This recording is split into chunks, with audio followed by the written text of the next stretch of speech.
Karnataka college retired staff சார்பாக JDK TV நேயர் அனைவருக்கும் எங்கள் இனிய புத்தாண்டு நல்வாழ்த்துக்கள்.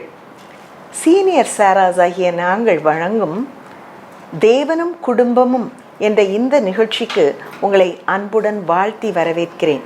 இந்த நாளிலும் நாம் எஸ்ரா புஸ்தகத்திலிருந்து வேத சத்தியங்களை கற்றுக்கொள்ள இருக்கிறோம். எங்கள் இதயங்களில் உந்தன் வசனம் தாரும், பாதைக்கு வெளிச்சம் வசனம், பாதைக்கு வெளிச்சம் வசனம். எங்கள் கன்மலையும் எங்கள் மீட்பருமானவரே, என் வாயின் வார்த்தைகளும் எங்கள் இருதயத்தின் தியானமும் உம்முடைய சமூகத்தில் எப்பொழுதும் பிரீதியாயிருப்பதாக. இந்த புத்தகம் எழுதப்பட்ட காலம் கிமு 450 முதல் 420 என கணிக்கப்படுகிறது. இதன் பிரதான பொருள் என்னவென்றால், சிறைப்பட்டு போன யூத ஜனங்கள் மறுபடியும் தங்கள் சொந்த தேசத்துக்கு வந்து சேருதல். இந்த புத்தகத்தை நாம் ஆராயும் முன் இதன் வரலாற்று பின்னணியை அறிந்து கொள்வது அவசியமாகிறது. எரேமியா தீர்க்கதரிசியின் கூற்றுப்படி, எரேமியா 29:10 முதல் 14 வசனங்களின்படி, யூத மக்கள் நேபுகாத் நேச்சார் என்னும் பாபிலோனிய மன்னனால் சிறைப்பிடிக்கப்பட்டு பாபிலோனுக்கு கொண்டு போகப்பட்டு 70 வருடங்கள் கடந்த நிலையில் மீண்டும் எருசலேமுக்கு திரும்பி வந்தனர். அவர்களில் பெரும்பாலானோர் சிறையிருப்பில் பிறந்தவர்கள். ஆனாலும் கால இடைவெளியாலும் மனம் தளர்ந்து போன நிலையிலும் அவர்கள் மறந்து போன அல்லது அவர்கள் தெளிவாக அறிந்திராத அவர்களது சிறந்த வரலாற்றை அவர்கள் அறிந்து கொள்ளும் விதமாக 1 மற்றும் 2 நாளாகம புத்தகங்கள் எழுதப்பட்டன. அதை தொடர்ந்து எஸ்ரா, நெகேமியா போன்ற புத்தகங்களும் எழுதப்பட்டன. யூத ஜனங்கள் சிறைப்பட்டு போன நிகழ்வு 3 கட்டங்களாக 3 நிலைகளில் நிகழ்ந்தன. 1, கிமு 605 அனைத்து ராஜகுலத்தவரும் தானியேல் உட்பட கொண்டு போகப்பட்டனர். 2வதாக கிமு 597 மேலும் 11,000 பேர் எசேக்கியல் உட்பட கொண்டு போகப்பட்டனர். 3வதாக கிமு 585 எரேமியா மற்றும் ஜனங்களில் மிகவும் ஏழ்மையானவர்கள் மீதியான யூத ஜனங்கள் அனைவரையும் கொண்டு சென்றனர். அதேபோல் எப்படி இந்த 3 நிலைகளில் சிறைப்பட்டு போகுதல் நடந்ததோ அதேபோல் அவர்கள் திரும்பி வருவதும் எரேமியா உரைத்தபடியே 3 நிலைகளில் நடந்ததாக அறிகிறோம். கிமு 538 செருபாபேல் தலைமையில் 50,000 பேரும், கிமு 457 80 ஆண்டுகள் கழித்து 2வதாக எஸ்ரா தலைமையில் புருஷர், ஸ்திரீகள், குழந்தைகள் உட்பட 5,000 முதல் 10,000 வரை கூட திரும்பி இருக்கலாம் என சொல்லுகிறார்கள். 3வது கிமு 444 வருடத்தில் நெகேமியா தலைமையில் மேலும் பலர் திரும்பி வந்தனர். சகலமும் தேவனின் முன்னறிவின்படியும் அவருடைய திட்டம் தீர்மானத்தின்படியும் நடந்தன என்று நாம் அறிகிறோம். எஸ்ரா மாத்திரமல்ல, நாளாகம புத்தகங்களும் நெகேமியா புத்தகமும் எஸ்ரா அவர்தான், ஆசாரியனாகிய எஸ்ரா தான் எழுதியிருக்கக்கூடும் என கூறுகிறார்கள். அதற்கு பல வேத ஆதாரங்களும் உள்ளன. முதலாவது, மொழியும் நடையும் ஒன்று போல் இருக்கிறது. மற்றொரு ஆதாரம், 1 நாளாகமத்தின் முடிவு வசனங்கள் அப்படியே எஸ்ரா புத்தகத்தின் முதல் 3 வசனங்களில் திரும்ப கூறப்படுவதால் எஸ்ரா தான் இதை எழுதியவர் என மேலும் உறுதிப்படுத்தப்படுகிறது.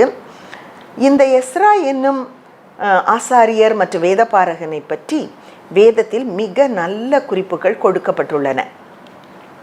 எஸ்ரா 7:10 கர்த்தருடைய வேதத்தை ஆராயவும் அதன்படி செய்யவும், இஸ்ரவேலிலே கட்டளைகளையும் நீதி நியாயங்களையும் உபதேசிக்கவும் எஸ்ரா தன் இருதயத்தை பக்குவப்படுத்தி இருந்தார் என அறிகிறோம்.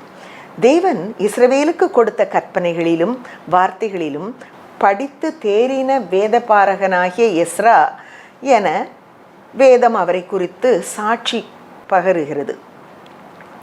மேலும் பரலோகத்தின் தேவனுடைய நியாயப்பிரமாணத்தை போதிக்கிற உத்தம வேத பாரகனாகிய எஸ்ரா என்னும் ஆசாரியன் என அர்த்தசஷ்டா ராஜாவே அவரை குறித்து குறிப்பிடுகிறதை பார்க்கிறோம்.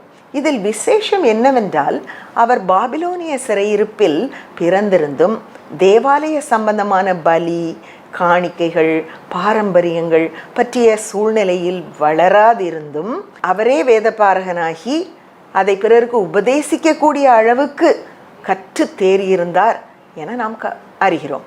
காரணங்கள் எதுவாக இருக்கக்கூடும்?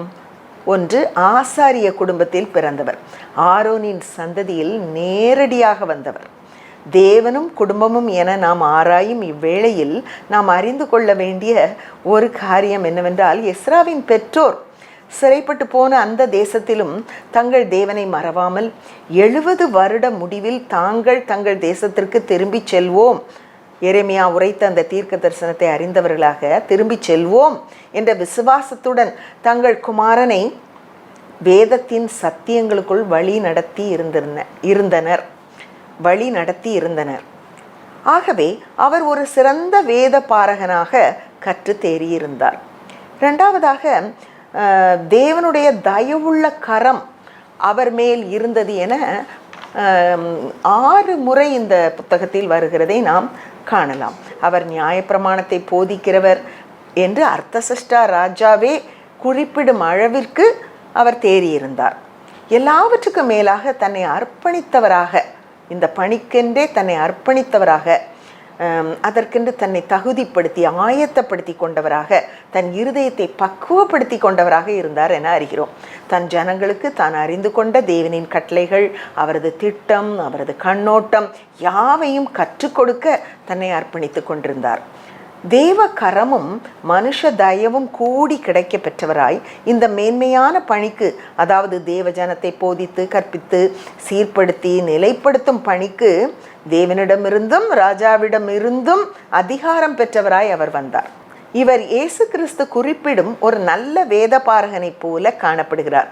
மத்தேயு 13:52 பரலோக ராஜ்யத்துக்கு அடுத்தவைகளில் உபதேசிக்கப்பட்டு தேறின வேத பாரகன் எவனும் தன் பொக்கிஷத்திலிருந்து புதியவைகளையும் பழையவைகளையும் எடுத்து கொடுக்கிற வீட்டு எஜமானாகிய மனுஷனுக்கு ஒப்பாயிருக்கிறான் என்று இயேசு கூறுகிறார். இப்படிப்பட்ட ஒரு வேத பாரகனாக எஸ்ரா இருக்கிறதை நாம் அறிகிறோம். இந்த எஸ்ரா என்ற ஆசாரியரை பற்றியும் அவர் செய்தவைகளையும் அவர் குணாதிசயங்களையும் பற்றி நாம் மேலும் அறிந்து கொள்ளும் முன்பு இந்த புத்தகத்தின் உள் அடக்கமும் உட்பிரிவுகளையும் பற்றி காண்போம். தேவன் 3 ராஜாக்களின் இருதயங்களை ஏவி தமது ஜனங்களை தங்கள் தேசத்திற்கு திரும்பவும் அனுப்பினார்.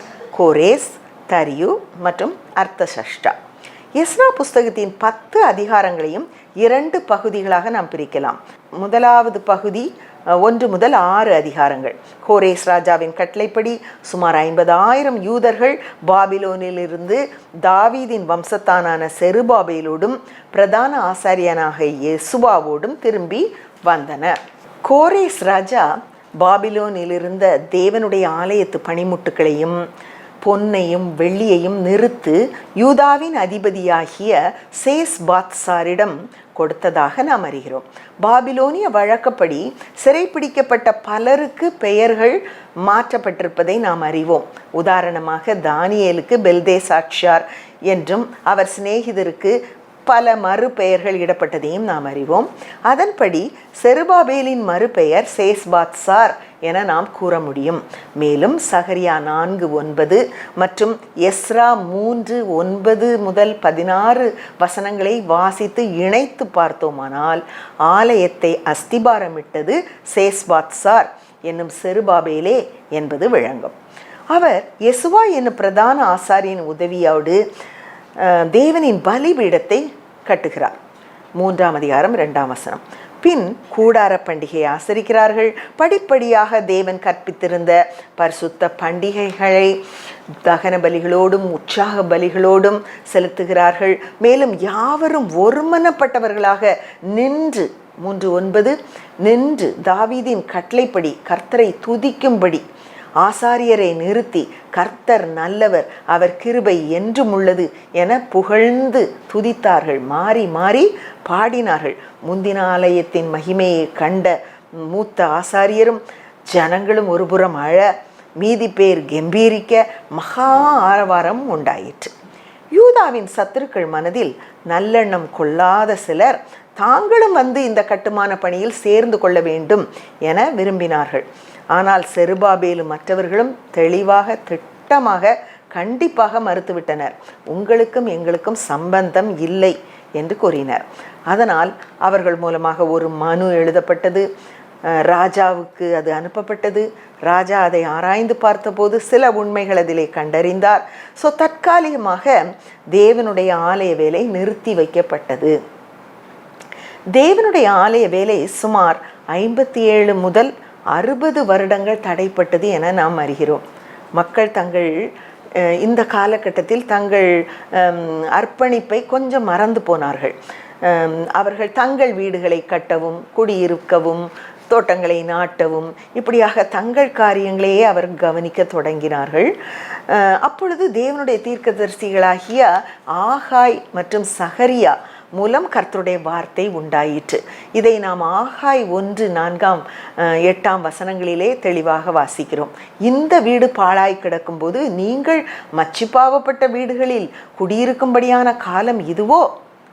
நீங்கள் ஆலயத்தை கட்டுங்கள், அதின் மேல் நான் பிரியமாயிருப்பேன். அதன்படி தைரியமாக கீழ்ப்படிந்து, தடைகள் இருந்தால் கூட தைரியமாக கீழ்ப்படிந்து, தேவனுக்கு கீழ்ப்படிந்து திடன் கொண்டு ஆலய வேலையை ஆரம்பிக்கிறார்கள். மீண்டுமாக தரியுவுக்கு ஒரு மனு எழுதப்படுகிறது. அது ஆராயப்பட்ட போது கோரேஸ் ராஜாவின் உத்தரவு நகல் கிடைக்கப்பெற்று ஆலய வேலைக்கு தடை செய்யாமல் இருக்க உத்தரவு வருகிறது. ராஜாவின் குமாரருக்கு தீர்க்காயுசு உண்டாகும்படி மன்றாடுங்கள் என்று ஒரு விண்ணப்ப ரிக்வெஸ்டும் அதில் வைக்கப்படுது. தேவன் இவ்வாறு ராஜாக்களின் இருதயங்களை நீர்க்கால்களைப் போல திருப்பி தமது சித்தத்தை நிறைவேற்றுகிறார். ஆலயம் கட்டி முடிக்கப்பட்டு பிரதிஷ்டை செய்யப்பட்டு மக்கா கொண்டாட்டமாய் கொண்டாடப்படுகிறது. மேலும் பஸ்கா பண்டிகையும் ஆசரிக்கப்படுகிறது. தேவ நியமங்கள் மறுபடி ஏற்படுத்தப்பட்டு ஜனங்கள் தேவனை சந்தோஷத்துடன் ஆராதிக்க தொடங்கினார்கள். அதிகாரங்கள் 1 முதல் 6 வரை நாம் ஆவிக்குரிய கண்ணோட்டத்தில் பார்ப்போமானால், முதலாவது நம் இருதயமாகிய பலிபீடம் செப்பனிடப்பட்டு ஆவிக்கேற்ற பலிகள் நாம் இயேசுவின் நாமத்தினாலே செலுத்த வேண்டும். தேவனுடைய ஆலயத்தின் அஸ்திபாரம் அடுத்து போடப்படுகிறது போல, தேவனுடைய வேத வாக்கியங்கள் நம் இருதயத்தில் உறுதியான அஸ்திபாரமாக போடப்பட வேண்டும். நம் சரீரமாகிய தேவ ஆலயம் அந்த வசனங்களின் அடிப்படையில் கட்டப்படும் போது தேவன் தாம் தங்கும் ஸ்தலமாக அதை காண்பார். ஆகாயில் சொன்னபடி அதை நான் பிரியமாயிருப்பேன் என கூறுவார். ஆலயத்தை கட்டுங்கள், நான் அதில் பிரியமாயிருப்பேன் என்று கர்த்தர் ஆகாய் தீர்க்கதரிசியின் மூலம் உரைத்தபடி தேவன் நம்மில் வாசம் செய்வார். 2ஆம் கட்டமாக இந்த முதல் 6 அதிகாரங்கள் முடிந்த நிலையில் 7 முதல் 10 அதிகாரங்கள் 2ஆம் கட்டமாக ஆசாரியனாகிய எஸ்ராவின் தலைமையில், அதாவது சுமார் 60 வருட இடைவெளிக்கு பின்பு ராஜாவாகிய அர்த்தசஷ்டா ஆளும் காலத்தில் எஸ்தர் ராணியின் கணவனான அகாஸ்வேரின் ஒரு குமாரனின் காலத்தில் குடும்பங்களாக குறைவான எண்ணிக்கையினர் திரும்பி வருகின்றனர். 7 மற்றும் 8ஆம் அதிகாரங்களில் எஸ்ரா ராஜாவிடமிருந்து பெற்றுக்கொண்டு வந்த பொன், வெள்ளி, மற்ற வஸ்துக்களோடும் மனப்பூர்வமாய் தன்னோடு கூடிக்கொண்டு வந்தவர்களோடும் திரும்பி வருகிறார். முதல் 3 நாட்கள் பிரயாணம் பண்ணிய பின்பு அகாவா நதி அண்டையில் தங்கிய போது தங்களுடன் லேவியின் புத்திரர் யாரும் வரவில்லை என கண்டறிகிறார். பொறுப்பான சில நபர்களை, தலைவர்களை, அதாவது புத்திமான்களாக செயல்படக்கூடியவர்களை, தங்கள் குடும்பங்களையும் இன்ஃப்ளூயன்ஸ் பண்ணி கூட்டிக் கொண்டு வரக்கூடிய சிலரை அவர் அனுப்பி 38 லேவி புத்திரரையும் 220 பணிவிடைக்காரராகிய நீதநீமியரையும் அழைப்பித்தார். அவர் ஒரு போர் வீரரோ சேனை தலைவரோ அல்ல, ஒரு ஆசாரியர், வேதபாரகர், அவ்வளவுதான். ஆனால் சுமார் 900 மைல்களை 4 மாதங்களாக அவர் ஒரு சாதாரண மனிதராயிருந்தும் வழி நடத்தி கூட்டிச் செல்கிறார். ராஜாவிடம் உதவி கேட்க அவர் வெட்கப்பட்டு அதை தேவனிடமே கேட்கிறார். நாங்கள் உபவாசம் பண்ணி எங்கள் தேவனிடத்திலே அதை தேடினோம். எஸ்ரா 8:23. அவர் உண்மையிலேயே ஒரு சிறந்த விசுவாச வீரனாகவே செயல்பட்டார். எதையும் செய்யும் முன்பு தேவனின் ஒத்தாசையை தேடும் ஒரு சிறந்த குணம் அவரிடம் காணப்படுவதை நாம் அறிகிறோம். அவர் உபவாசம் பண்ணி தேவனை தேடின பின்பு எருசலேமுக்கு வந்தது போலவே வந்த உடனேயும் அவர் செயல்படவில்லை. 3 நாட்கள் கழித்தே தான் கொண்டு வந்தவைகளை நிறுத்து தேவாலய ஆசாரியர்களிடம் ஒப்படைக்கிறார். பின்னர் சர்வாங்க தகன பலிகளை தேவனுக்கு செலுத்தி பலியிட்டு அதற்கும் பின்னரே ராஜாவின் சன்னதுகளை தேசாதிபதிகளுக்கும் அதிபதிகளுக்கும் ஒப்புவிக்கிறார். இப்படியாக தேவனுக்கும் அவர் காரியங்களுக்கும் முதலிடம் கொடுத்து தான் மேற்கொண்ட காரியத்தை முடிப்பதில் கண்ணும் கருத்துமாயிருந்தார். 9ஆம் 10ஆம் அதிகாரங்களில் எஸ்ரா சுமார் 4 மாத காலத்திற்கு அப்புறமாக சில சமுதாய சீர்கேடுகளை கண்டறிகிறார். தாம் போதிக்க வந்த அந்த தேவனுடைய நியாயப்பிரமாணம் வெகுவாக மீறப்பட்டிருப்பதை அறிகிறார். சிலர் வந்து அவரிடம் இந்த காரியத்தை குறித்து கரிசனையுடன் பகிர்ந்து கொள்கின்றனர். ஜனங்கள் மாத்திரமல்ல, வேதத்தை அறிந்த போதிக்க வேண்டிய ஆசாரியரும் லேவியருமே தேவனுக்கு அருவருப்பான அந்த பாவத்தில் அகப்பட்டிருப்பதை கேள்விப்பட்டு அறிகிறார். தான் நன்கு கற்று அறிந்திருந்த நியாயப்பிரமாணத்தின்படி உபாகமம் 7:1-6 மற்றும் யாத்ராகமம் 34:15-16 வசனங்கள் அவைகளை நன்கு அறிந்திருந்தார். தேவன் அந்நிய ஜாதியாரிடம் பெண் கொடுத்தும் சம்பந்தம் கலக்கவே கூடாது என்ற தெளிவான கண்டிப்பான கட்டளையை மீறி இருந்ததை அவர் கண்டார். பரிசுத்தவித்து தேசங்களின் ஜனங்களோட கலந்து போய்விட்டதையும் இந்த குற்றத்தில் பிரபுக்களும் அதிகாரிகளும் முந்தி குற்றவாளிகளானார்கள் என்பதையும் அறிந்த எஸ்ரா மிகவும் திகைத்து போனார். தேவ ஜனங்கள் பாவம் செய்தார்கள் என கேள்விப்பட்டவுடன் உடனே அவர்களை அவர் கூட்டம் கூட்டி கண்டிக்கவில்லை, அவசரப்பட்டு கோபம் கொள்ளவில்லை, செயல்படவில்லை. உண்மையுள்ள தேவ ஊழியராக தன்னைத்தானே நிதானித்தவராக தேவ சமூகத்தில் அமர்ந்திருக்கிறார். இந்த வர்த்தமானத்தை நான் கேள்விப்பட்ட போது என் வஸ்திரத்தையும் என் சால்வையையும் நான் கிழித்து என் தலையிலும் என் தாடியிலும் உள்ள மயிரை பிடுங்கி திகைத்தவனாய் உட்கார்ந்திருந்தேன் என கூறுகிறார். அவர் யாரையும் குற்றப்படுத்தும் முன்பே அவரைப் போலவே தேவனுடைய வார்த்தைகளுக்கு நடுங்கும் யாவரும் அவரோட கூடிக்கொண்டார்கள். அவர் தம்மை தாழ்த்தி ஜெபிக்கிறார். தன்னுடைய பாவம் மாத்திரமல்ல, ஜனங்களின் பாவத்தையும் சேர்த்து பாவங்களை தேவனுடைய சமூகத்தில் அறிக்கையிடுகிறார். அதில் அவர் கூறுகிறார், தங்களுக்கு ஒரு குச்சை தேவன் மீதியாக வைத்தார் என்றும் ஒரு வேலியை விட்டு சென்றார், தங்களுக்கென ஒரு வேலியை வைத்தார் என்றும் குறிப்பிடுகிறார். இதற்காக அவர் முதலாவது நன்றி சொல்லுகிறார். பாவ அறிக்கை செய்துவிட்டு தேவனுக்கு தன்னுடைய நன்றிகளை ஏறெடுக்கிறார். நீதியுள்ள தேவனின் கரத்தில் ஒப்புவித்து இரக்கத்தை எதிர்பார்த்து இறைஞ்சி நிற்கிறார். இப்படி அறிக்கையிட்டு அழுது விழுந்து கிடக்கையில் தேவ ஜனங்கள் தானாகவே அவருடன் கூடிக்கொள்கிறார்கள். தேவ வார்த்தை செக்கனியா என்னும் நபர் மூலம் வெளிப்படுகிறது. வாசிக்கிறேன். ஆகிலும் இப்பொழுது இந்த காரியத்திலே இன்னும் இஸ்ரவேலுக்காக நம்பிக்கை உண்டு. செக்கனியா இப்பொழுது ஒரு நம்பிக்கையை கொடுக்கிறார். தேவனால் திடப்படுத்தப்பட்டவராக 10ஆம் அதிகாரம் 4ஆம் வசனம், தேவனால் திடப்படுத்தப்பட்டவராக ஜனங்களை ஆணையிடுவித்துக் கொள்கிறார். இந்த கட்டத்திலும் எஸ்ரா அவரிடமிருந்து அந்த சிறந்த குணம் விளங்குகிறது. முதலாவது தேவனையே நாடுகிறார். 10:6 அதன் பின்பு எஸ்ரா தேவனுடைய ஆலயத்துக்கு முன்னிருந்து எழுந்து எலியாசாபின் குமாரனாகிய யோகனானின் அறைக்குள் பிரவேசித்தான். அங்கே வந்தபோது அவன் சிறையிருப்பிலிருந்து வந்தவர்களுடைய குற்றத்தின் நிமித்தம் அப்பம் புசியாமலும் தண்ணீர் குடியாமலும் துக்கித்து கொண்டிருந்தான் என்று வேதம் சொல்கிறது. அவர் சார்பாக ஜனங்களே எழுந்து செயல்படுவதை காண்கிறோம். ஒரு சிறந்த தலைவனுக்கு எடுத்துக்காட்டாக எஸ்ரா விளங்குகிறார். மக்கள் இந்த காரியத்தினாலும் குளிரினாலும் அடைமழையினாலும் நடுங்கிக் கொண்டிருந்த வேளையில் சபையாராகிய ஜனங்களில் சிலர் வந்து விசாரிப்புக்காரர் ஏற்படுத்தி இந்த காரியத்தை விசாரிக்க வேண்டும் என்று கொடுத்த ஆலோசனையையும் அவர் மதிக்கிறார், ஏற்றுக்கொள்கிறார்.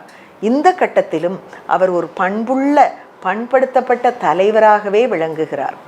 எஸ்ரா எழுதியதாக உறுதிப்படுத்தப்பட்ட நாளாகமம் புத்தகத்தில் தேவன் சாலமோன் மன்னனுக்கு கொடுத்த ஆலோசனைப்படியே, என் நாமம் தரிக்கப்பட்ட என் ஜனங்கள் தங்களை தாழ்த்தி ஜெபம் பண்ணி என் முகத்தை தேடி தங்கள் பொல்லாத வழிகளை விட்டு திரும்பினால் அப்பொழுது பரலோகத்தில் இருக்கிற நான் கேட்டு அவர்கள் பாவத்தை மன்னித்து அவர்கள் தேசத்திற்கு க்ஷேமத்தை கொடுப்பேன்.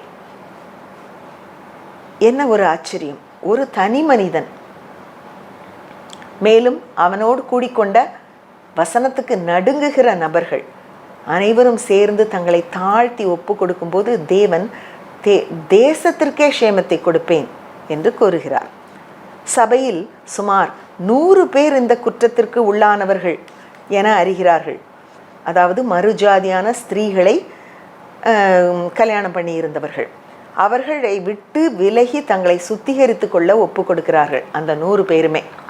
இப்படியாக ஒரு சீர்திருத்தம் மாத்திரம் அல்ல, ஒரு ஆவிக்குரிய எழுப்புதலையும் ஒரு புது வாழ்வையும் தேவனுக்கென்று பரிசுத்த ஜனமாக இந்த மக்களுக்குள் ஏற்படுத்தி நிலைப்படுத்துகிறதை நாம் பார்க்கிறோம். தேவனுடைய கையில் மெய்யாகவே ஒரு கருவியாக எஸ்ரா செயல்படுகிறார். தேவனும் குடும்பமும் என்ற கண்ணோட்டத்தில் எஸ்ரா என்ற நூலை நாம் சற்று ஆராய்ந்தால், தேவன் குடும்பங்களை ஏற்படுத்துபவர். ஆகாய் சகரியா தீர்க்கரின் சமகாலத்தவரான மல்கியா தீர்க்கதரிசியும் அதிகாரம் 2:15 இவ்வாறு கூறுகிறார், அவர் ஒருவனை அல்லவா படைத்தார்? ஏன் ஒருவனை படைத்தார்? தேவ பக்தி உள்ள சந்ததியை பெரும்படிதானே. இப்படியாக குடும்ப உறவின் கண்ணியமான நோக்கத்தை மல்கியா வெளிப்படுத்துகிறார். தேவாலயம் கட்டி முடித்து எஸ்ரா வரும் காலம் வரை உள்ள இடைப்பட்ட காலத்தில் இஸ்ரவேல் ஜனங்கள் தேவனுடைய கட்டளைகளை சீரிய முறையில் எடுத்துக்கொள்ளவில்லை. மல்கியா புத்தகத்தில் ஆசாரியர்கள் கூட தேவனை கனம் பண்ணாமலும் பலிகளை அசட்டையோடு படைத்ததையும் காணிக்கைகளில் தேவனை வஞ்சித்ததையும் பற்றி விரிவாக அறிகிறோம். எஸ்ரா திரும்பி வரும்போது எல்லா குறைகளுக்கும் மேலாக திருமண உறவில் உள்ள குறைகளை கண்டறிந்தார். தங்களை சுற்றியுள்ள மறுஜாதியான பெண்களை திருமணம் செய்யும்படி பல பிரபுக்களும் ஆசாரியரும் தங்கள் மனைவிகளை தள்ளி விட்டு இருந்தார்கள். சாலமோன் ராஜாவின் விழுதலுக்கே இந்த பாவமே காரணமாயிற்று. மல்கியா 2:11 படி கர்த்தர் சிநேகிக்கிற பரிசுத்தத்தை யூதா ஜனங்கள் பரிசுத்த குலைச்சலாக்கி அந்நிய தேவதையின் குமாரத்திகளை விவாகம் பண்ணினார்கள் என அறிகிறோம். மேலும் உன் இளவயதின் மனைவி உன் உடன்படிக்கையின் தோழி என கர்த்தர் கூறி தள்ளி விடுதலை நான் வெறுக்கிறேன் என்று கூறுகிறார். நியாயப்பிரமாணத்தின்படி எந்த விதமான சம்பந்தமும் அந்நிய பெண்களுடன் இஸ்ரவேலர் வைத்து கொள்ளக்கூடாது. குறிப்பாக யுத்தங்களில் கானானிய பெண்களை சிறைப்பிடித்து கொண்டே வரக்கூடாது. எல்லாரும் சுவாசமுள்ள யாவரும் சங்காரம் பண்ணப்பட வேண்டும் என தெளிவாக கூறப்பட்டிருக்கிறது. இதை திட்டவட்டமாய் அறிந்திருந்த எஸ்ரா இந்த காலத்தில் மிக கண்டிப்பாக நடந்து ஜனங்களை தேவனுக்கென்று பிரித்தெடுக்கப்பட்ட பரிசுத்த ஜாதியாக சுத்திகரிக்கிறார். தேவனுடைய தயவுள்ள கரம் தன்னை வழிநடத்தினபடியே யாவையும் செய்தார் என நாம் அறிகிறோம். இப்படியாக விலக்கிவிடப்பட்ட பெண்கள் தங்கள் ஜனங்களிடத்திற்கும் தங்கள் தேவர்களிடத்திற்கும் திரும்பி போய்விட அனுப்பிவிடப்பட்டிருப்பார்கள் என அறிகிறோம். ரூத் சரித்திரத்தில் கூட ஓர்பாள் தன் தேவர்களிடத்திலும் தன் ஜனங்களிடத்துக்கும் திரும்பி போனதாக நகோமி கூறுவதை நாம் அறிகிறோம். இன்றைய காலகட்டத்தில் விவாகம் மிகவும் லகுவாக எடுத்துக்கொள்ளப்படுகிறது. தேவன் 2 கொரிந்தியர் 6:14 முதல் 16 வசனங்களின்படி அந்நிய நுகத்தில் அவிசுவாசிகளோடே இணைக்கப்படக்கூடாது என கூறுகிறார். தேவ நாம மகிமைக்கென்று தேவன் பரிசுத்தமான குடும்ப உறவுகளை படைத்திருக்கிறார். ஆலயம் அஸ்திபாரம் இடும்போது கூட மூத்த ஜனங்களும் சிறைப்பிடிப்பிலிருந்து வந்த இளையவர்களும் இணைந்து ஆரவாரித்தனர். குடும்பம் குடும்பமாக பஸ்கா ஆசரிக்கப்பட்டது. சமகாலத்தவரான நெகேமியா கூட பிற்காலத்தில் குடும்பம் குடும்பமாகவே மதில்களை கட்ட மனிதரை நிறுத்தினார் என நாம் அறிகிறோம். பின்னாட்களில் கிறிஸ்து பிறந்து வரக்கூடிய ஒரு சந்ததியை எஸ்ரா எவ்வாறு சுத்திகரித்து பரிசுத்த சந்ததியாக சுத்திகரித்தாரோ அவ்வாறே நாமும் கிறிஸ்து நம் உள்ளத்தில் பிறக்கக்கூடிய வண்ணம் எல்லா பரிசுத்தத்தோடும் இருதயத்தையும் சரீரத்தையும் காத்து கொள்ள வேண்டியவர்களாய் இருக்கிறோம். நம் சந்ததியினரை தேவனுடைய வசனத்துக்கு நடுங்குகிறவர்களாக நாம் வளர்த்து விட வேண்டும். ஏசாயா 66:2 அதையே கூறுகிறது. தேவனுடைய கட்டளைகளை எஸ்ராவை போல சீரிய முறையில் நாம் எடுத்து கீழ்ப்படிய வேண்டும். ஆகான் பாவம் செய்த போது தேவன் யோசுவாவிடம் என்ன சொன்னார்? இஸ்ரவேலர் பாவம் செய்தார்கள் என்றே கூறினார். ஒரு தனி மனிதனின் பாவம் ஒரு குடும்பத்தை, ஏன் ஒரு தேசத்தையே பாதிக்கும். அதே வேளையில் எஸ்ரா போன்ற ஒரு தனி மனிதனின் கீழ்ப்படிதலை கனம் பண்ணி தேசத்திற்கு க்ஷேமத்தை கொடுத்தார். அவர் நீதியுள்ள தேவன், சுத்திகரிக்கும் தேவன். தமக்கென்று ஒரு கொஞ்சத்தை, அதாவது எஸ்ரா கூறியபடி ஒரு குச்சை, ஒரு வேலியை வைத்து கொள்வார். தேவன் அந்த கொஞ்சத்தை கொண்டு ராஜாக்களின் இருதயங்களை திருப்பி தேசங்களை அசைக்க முடியும். ஆகவே இன்றைய திருச்சபைக்கு எஸ்ராக்கள் தேவை. எஸ்ராக்களை சாதகமற்ற சிறைவாழும் சூழ்நிலைகளிலும் வளர்த்துவிடும் பெற்றோர் தேவை. தேவனுடைய மகா பெரிய மகத்தான அன்பை உலகிற்கு வெளிக்காட்ட கிறிஸ்துவை வெளிப்படுத்தும் உபதேசிக்கும் குடும்பங்கள் தேவை. தேவனுடைய வசனங்களுக்கு நடுங்கும் சிறியோரும் பெரியோரும் தேவை. தங்களை தாழ்த்தி தேசத்திற்கு க்ஷேமத்தை தேடித்தரும் எஸ்ராக்களை உருவாக்கும் குடும்ப பாசறைகள் தேவை. தங்கள் பரிசுத்தத்தை காத்துக்கொள்ளும் தனி மனிதர்கள் தேவை. இப்படி அந்நிய நுகத்தில் இணைந்து இருளின் பிள்ளைகளாய் இராமல் ஒளியின் பிள்ளைகளாய் இருப்பவர்களுக்கு தேவன் தரும் வாக்குத்தத்தம் இதோ. 2 கொரிந்தியர் 6:16-18. நான் அவர்களுக்குள்ளே வாசம் பண்ணி அவர்களுக்குள்ளே உலாவி அவர்கள் தேவனாய் இருப்பேன், அவர்கள் என் ஜனங்களாய் இருப்பார்கள் என்று தேவன் சொன்னபடி நீங்கள் ஜீவனுள்ள தேவனுடைய ஆலயமாய் இருக்கிறீர்களே. ஆகையால் நீங்கள் அவர்கள் நடுவிலிருந்து புறப்பட்டு பிரிந்து போய் அசுத்தமானதை தொடாதிருங்கள் என்று கர்த்தர் சொல்லுகிறார். அப்பொழுது நான் உங்களை ஏற்றுக்கொண்டு உங்களுக்கு பிதாவாயிருப்பேன், நீங்கள் எனக்கு குமாரரும் குமாரத்திகளுமாயிருப்பீர்கள் என்று சர்வ வல்லமை உள்ள கர்த்தர் சொல்லுகிறார். இந்த வாக்குத்தத்தத்தின்படி தேவன் தாமே நம்முடைய குடும்பங்களை ஆசீர்வதிப்பாராக. தேவன் தாமே இந்த வசனங்களை ஆசீர்வதிப்பாராக. ஜெபிப்போம். எங்கள் அன்பின் ஆண்டவரே, எங்கள் திருச்சபையில் எஸ்ராக்களை எழுப்பும், எங்களை சுத்திகரியும்.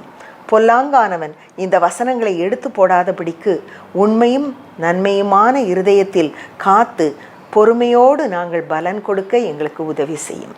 இயேசுவின் மூலமே இந்த ஜெபத்தை ஏறெடுக்கிறோம் எங்கள் நல்ல பிதாவே. ஆமென்.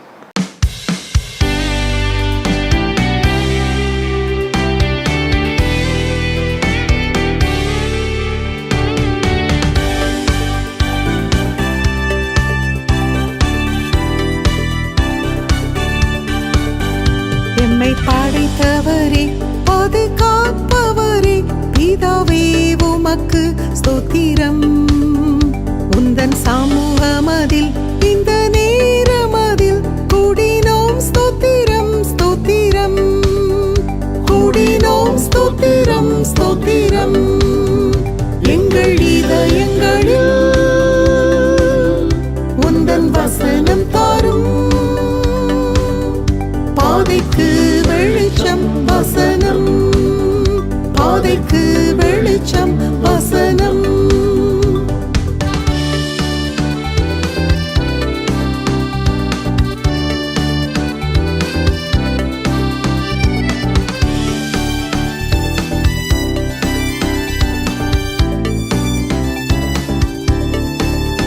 சென்ற காலமெல்லாம் கர்த்தரின் நன்மை நன்மைகள் எத்தனை அதிகம் அதிகம். வரும் நாட்களிலும் வழி நடத்திடுவீர். இயேசுவே ஸ்தோத்திரம் ஸ்தோத்திரம். இயேசுவே ஸ்தோத்திரம் ஸ்தோத்திரம். எங்கள் இதயங்களில் உந்தன் வசனம் தாரும். பாதைக்கு வெளிச்சம் வசனம். பாதைக்கு வெளிச்சம் வசனம்.